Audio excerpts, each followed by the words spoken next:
Javy Guerra, 48, of the Toronto Blue Jays celebrates their victory, with Luke Maille, 21, during MLB game action against the Detroit Tigers in Toronto on March 29, 2019. Tom Szczerbowski, Getty Images Ready, Set, Analytics. Charlie Montoyo's willingness to take deep dives into baseball analytics was one of the attributes that led to his hiring as the new manager of the Toronto Blue Jays. Friday night's lineup against the Detroit Tigers, in which the Blue Jays were in desperate need of some offensive spark after their dreary two-hit performance in a season-opening loss the night before, is an example of Montoyo's mantra.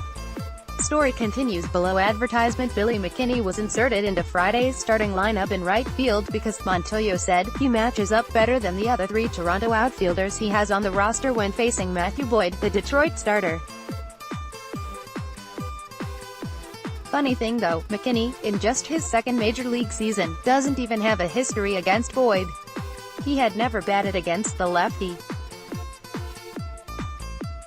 But as any serious seamhead will tell you, there's more to these things than just head-to-head pitcher-batter encounters, or so we're led to believe. Montoyo must know of what he speaks. McKinney had an infield hit that helped move along a big 4-run fourth inning that was enough to propel the Blue Jays 1-1 to a 6-0 victory. The win was Toronto's first of the season. It was also Montoyo's first win as a major league manager. Freddie Galvis and Justin Smoak drove in 2 runs each, before a sparse gathering of just over 18,000 at Rogers Center. Before the game, in his daily pre-game briefing with reporters, Montoyo spoke about devising his lineup. Brandon Drury, for example, was batting leadoff for the second consecutive game after collecting one of Toronto's 2 hits in Detroit's 2-0 win on Thursday. But in the Montoyo way of thinking, Drury's spot on the top of the batting order is not guaranteed for any prolonged period of time.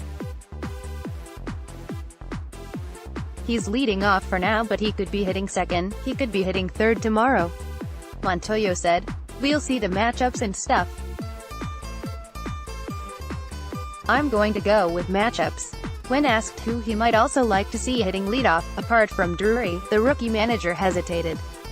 "It could be anybody, whoever matches up good with the guy who's pitching," he said. "That's what we're going to do. So you might see a change in the lineup, you know. It used to be old school that you want to stay with the same lineup. But nowadays it's in matchups. And head-to-head matchups," Montoyo stressed, is not the only metric he uses when filling out his lineup card. The guy, pitcher, throws, the bat speed of the hitter, how he swings the bat and all that. Montoyo explained. It all goes into that equation. Drury may be forcing the leadoff issue a bit after he lined the first pitch of the game off Boyd off the wall in right center for a leadoff triple. But then Boyd struck out Randall Grichuk, Smoak and Teoscar Hernandez to deny Toronto a chance to build some momentum with an early lead. Story continues below. Advertisement. As in Thursday's opener, the work of both starters on Friday was solid. After surrendering the leadoff triple, Boyd settled and retired the next 9 batters, 7 by strikeouts, heading into the 4th inning.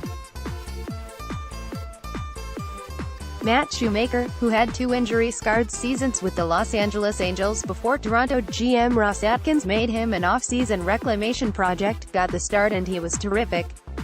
Shoemaker, 1-0, struck out 7 over 7 innings and allowing just 2 hits. Javy Guerra pitched 2 runless innings of relief to back Shoemaker's solid performance. Boyd's luck ran out in the Toronto 4th, where Hernandez finally helped jump-start what had been a stagnant attack with a solid wrap to center field that scored Grichuk from second for a 1-0 Toronto lead. With that run, Toronto ended a 13-inning runless streak to start a season, a franchise worst, eclipsing the runless mark of 12 to start 2004, also against the Tigers. But the Blue Jays weren't done yet. With 2 out, McKinney beat out a bleeder to the right side to load the bases for Galvis, and the new Toronto shortstop hit a rocket to the power alley in left center that was judged a single. Story continues below. Advertisement. Tigers center fielder Mikey Matuk then bobbled the ball when he finally caught up to it. 2 runs were already in, but McKinney wanted more and rounded third and headed for home after witnessing the error. The ball was relayed home, but McKinney was safely in with Galvis winding up at third.